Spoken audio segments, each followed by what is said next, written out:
Rackettés, enlevés, parfois mutilés. Une série de rapts liés au secteur de la crypto-monnaie. 3 hommes cagoulés ont essayé de faire monter de force la fille d'un ponte de la crypto-monnaie.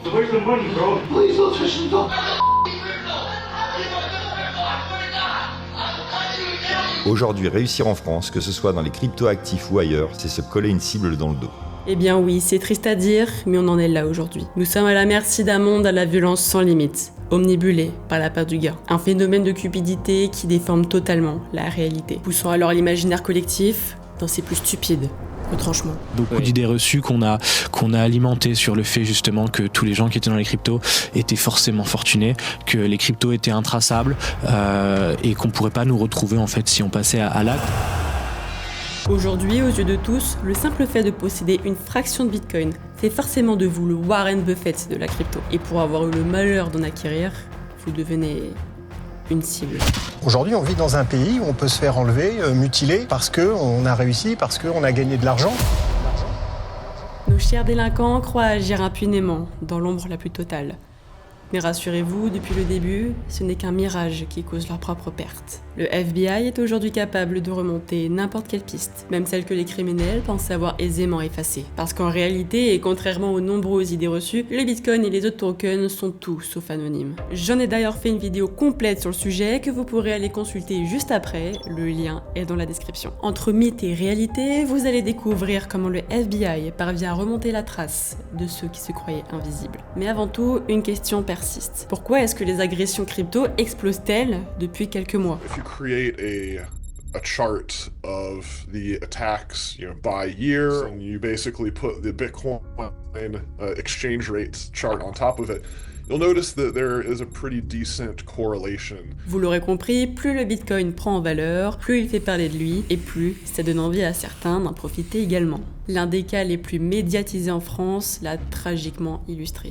David Ballan, le cofondateur de la licorne Ledger, a été enlevé avec sa compagne à leur domicile. Ses ravisseurs l'ont torturé, allant jusqu'à lui couper un doigt pour exiger plusieurs millions d'euros en crypto-monnaie. Et si on regarde, ça coïncide parfaitement avec la hausse fulgurante du Bitcoin aux 102 000 $.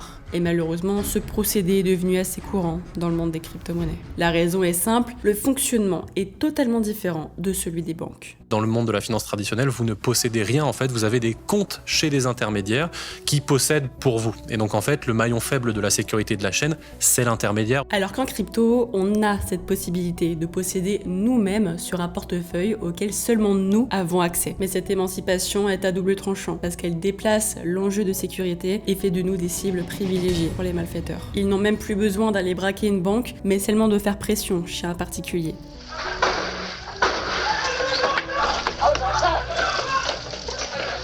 Et sans parler des réseaux sociaux, avez-vous une idée de la façon dont ils repèrent leurs victimes ? Imaginez une base de données dans laquelle vous avez juste à côté l'adresse physique de quelqu'un et son patrimoine. Il y a eu des fuites de données, des agents du fisc qui ont donné des informations en fait aux criminels. Ça peut paraître complètement fou, mais c'est pourtant la réalité. En finance, la loi oblige de récolter énormément d'informations pour lutter contre les activités illicites. Il y a même un vote en cours actuellement à l'Assemblée nationale qui demande aux citoyens de fournir à l'État une liste de toute la crypto-monnaie qu'ils détiennent personnellement sur leurs adresses et des montants. Et quand on sait que les services publics ne sont pas les meilleurs pour protéger des données, ce qui fait que l'année dernière, on est l'un des pays où il y a eu le plus de kidnapping au monde. De ce fait, lorsqu'une plateforme crypto se fait pirater, ce qui arrive fréquemment, votre identité se retrouve directement reliée à celle de vos fonds. Et les criminels n'ont plus qu'à toquer chez les plus fortunés. Une fois à votre domicile, il y a généralement deux possibilités. Soit ils vous menacent directement avec une arme, comme a pu le vivre la streameuse OnlyFans Amourante,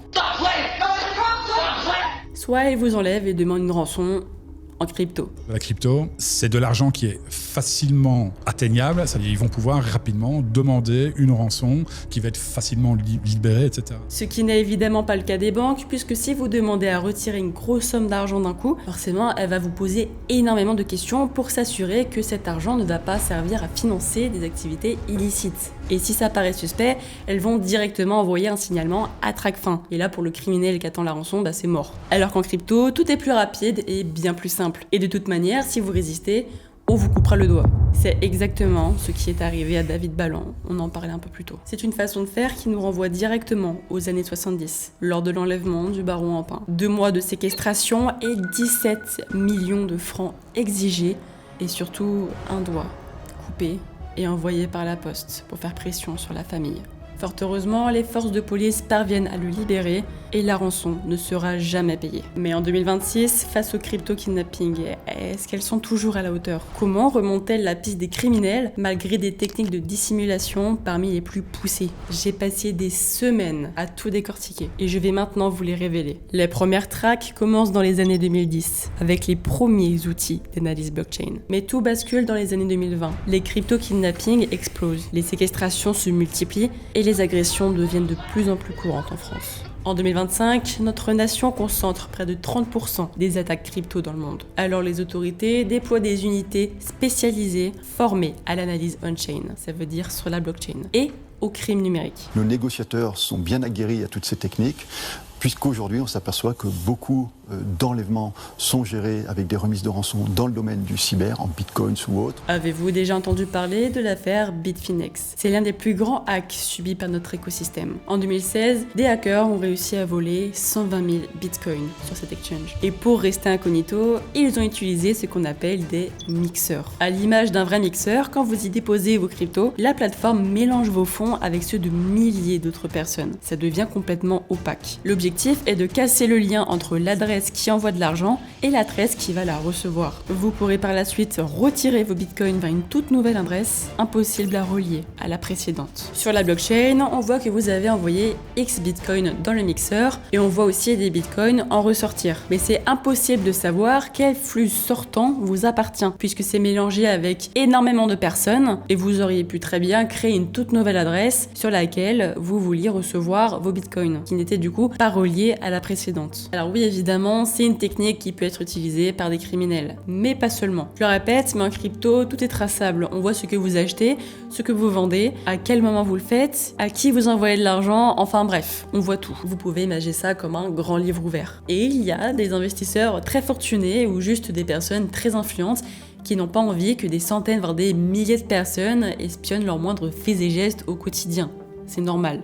Ils ont donc recours à ce genre de service pour être à l'abri des regards indiscrets. Imaginez ma position avec YouTube, je n'ai pas envie qu'à chaque fois que je fasse une dépense, tout le monde puisse regarder le solde de mes adresses, dans quel projet est-ce que j'investis, où est-ce que je mets mes fonds, les crypto-monnaies que je détiens, etc., etc. Et c'est loin d'être le seul cas d'usage. Certains l'utilisent car ils vivent dans un pays totalitaire et ils ont besoin de cacher certaines dépenses qui pourraient aller à l'encontre de ce régime politique. C'est comme tout, c'est jamais tout blanc et c'est jamais tout noir. Mais bon, même avec des mixeurs, les autorités sont capables de remonter votre trace. Alors maintenant, voici comment le FBI a retrouvé les cybercriminels de Bitfinex. Pendant 6 ans, les enquêteurs ont suivi patiemment tous les faits et gestes de ce wallet où les bitcoins volés y étaient stockés. Ils étaient dans un portefeuille et ils bougeaient pas. Et il n'y avait aucune information pendant des années. Où il y avait des petits mouvements. Pas assez pour retrouver la trace de ces gens-là. Et un jour, les hackers ont commis une grosse erreur. Le FBI remarque que certains fonds atterrissent sur des plateformes américaines, utilisées pour acheter de l'or, des cartes cadeaux ou des services en ligne. Bah oui, parce qu'ils vont pas laisser dormir l'argent éternellement. Faut bien qu'un jour, ça soit quelque chose de tangible. Et petit à petit, ces dépenses finissent par les amener vers un couple de New-Yorkais. Un entrepreneur en cybersécurité et une star du rap. Motherfucking crocodile of Wall Street. Silver on my fingers and boots on my feet. Ouais, bon, voyez ça comme vous voulez. À ce stade de l'enquête, le FBI n'avait pas encore assez de preuves pour pouvoir les arrêter, mais c'était bien assez pour obtenir un mandat de perquisition. Et ce qu'ils vont découvrir à leur domicile est complètement fou. Ils tombent sur un simple fichier Excel rempli de milliers d'adresses Bitcoin, mais avec les clés qui permettent d'y accéder. Et c'est justement ces adresses-là qui avaient été identifiées comme coupables du vol de ces 120 000 Bitcoins. Les criminels ne sont pas à l'abri de se faire arrêter. Une seule erreur aura suffi. Le FBI a réussi à remonter leur piste 6 ans après le hack. Le même processus a été utilisé pour cibler et sanctionner les hackers du groupe Lazarus. Leurs wallets ont pu être identifiés, leur flux de blanchiment coupé et une grande partie de leur opération a du coup été paralysée. Et avec une coopération mondiale, les autorités sont parvenues à retracer le parcours de l'argent volé. Et grâce à Chainalysis, ils ont pu remonter chaque transaction jusqu'à découvrir des clusters de wallets. utilisé à répétition par le groupe Lazarus. On apporte des données, des outils, du service autour de la connaissance et de l'investigation des blockchains. Donc la cartographie des transactions qui s'opèrent sur les blockchains publiques. Et tout ça, ça crée des points de données qui,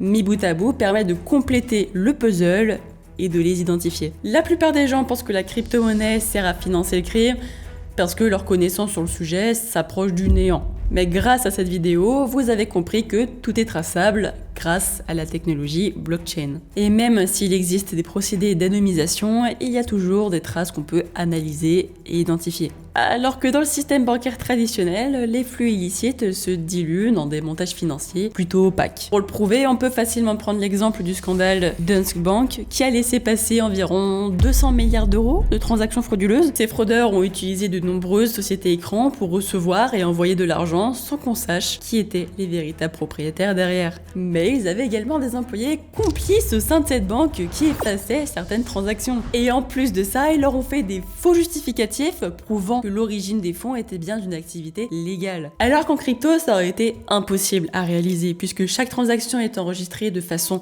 permanente et immuable dans un historique infalsifiable. Et c'est justement cette transparence qui permet au FBI de remonter jusqu'aux crypto-criminels. Si ce genre d'histoire autour de la crypto t'intéresse, ma prochaine vidéo te plonge directement dans la descente aux enfers d'un ado qui a réussi à braquer 230 millions de dollars en Bitcoin. Une réussite fulgurante et un train de vie bling bling qui s'est rapidement transformé en cauchemar.